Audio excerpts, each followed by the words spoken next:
সঞ্জয়, অনেক ধন্যবাদ তোমায়। আমার না বলা কথাগুলো তুমি কত সুন্দর আমার মুখ দেখে বুঝতে পারো।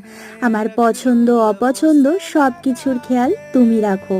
তোমার দেওয়া সব উপহার আমার কাছে যত্নের, ভালোবাসার আর মূল্যবান। আর তুমি যে আজকে আমায় গিফটটা দিয়েছো তার জন্য তো আমি আনন্দে আত্মহারা, আপ্লুত। কিছুক্ষণের জন্য তো আমি স্তব্ধ হয়ে গিয়েছিলাম। আমি কি বলবো, কি করব, কিছুই বুঝতে পারছিলাম না। আমার স্তব্ধতা ভেঙে আমি বলতে চাই, সারা জীবন তোমার পাশে ছিলাম, আছি, থাকবো। যত্নে, ভালোবাসায় আগলে রাখবো। Love you my dear husband. জানো তো বন্ধুরা, আমি তো আমার জীবনের অনেক কিছুই তোমাদের সাথে শেয়ার করি, তাই এটা শেয়ার না করে পারলাম না। এই আনন্দের মুহূর্তটা আমি তোমাদের সাথে ভাগ করে নিলাম। তোমরা আমাদের আশীর্বাদ করো যেন আমরা ভালোবাসায় ভালোবেসে ভালো থাকি।